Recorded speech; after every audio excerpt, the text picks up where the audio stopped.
Hey there, mindfulness and creativity folks. How are you? So this is the Friday video, and yeah, it's interesting. A lot of the comments were universal in sort of noting how, relating with food is a challenging subject, and it's challenging for a lot of folks, myself too, to be sure. And in our culture, it's very accessible.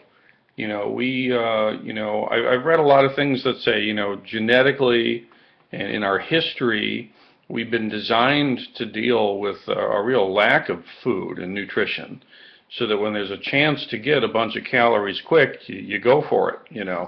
But of course now we right now are not living, most of us, in a food scarce environment. I mean, there are some people in Toledo that do live in a food scarce environment for their economic reasons, but for most of us, calories are cheap and accessible. So it takes a particular kind of intentionality to learn how to work with it. And one of the things in the tradition of mindfulness and the tradition of Zen and the teachings that have come down to us for thousands of years is that, the learning how to be very aware of how our sense desires work and how the mind attaches to them or is repulsed by them is a really important step for us to be able to unhook the sources of suffering that kind of, have their way with us more than we would like. All right. So yeah, I mean, no surprise there. Parenthetically, pretty much every time I introduce the topic of mindful eating, that's a very strong touch point for lots of students, lots of practitioners. So let's stay with it and keep it, incorporated into your practice. If you decide to take like one, even the first chunk of a meal, the first couple of moments of it, and be aware, or sometimes my students will end up drinking like a glass of water before a meal and use that as a concentration time. There's lots of ways to work with this, but you'll definitely find benefit. And it's, another touch point in the day when you can bring awareness back into your moments. So thank you for your honest and candid reflections.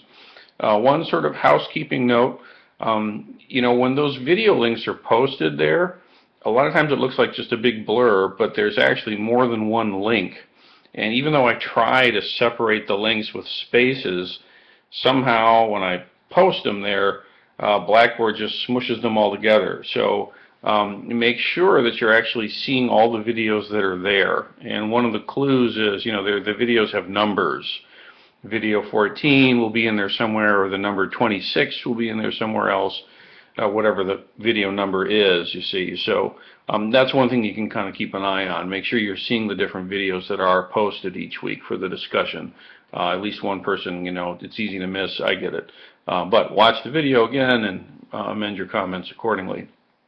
So I look forward to your week reflections and how it's been for you with mindful eating. And also on the subject of creativity, you'll see as the course goes along, we're going to start introducing more creativity assignments and things like that. So I'll be looking forward to that for the next set. Okay? Thanks, everybody. Enjoy the weekend.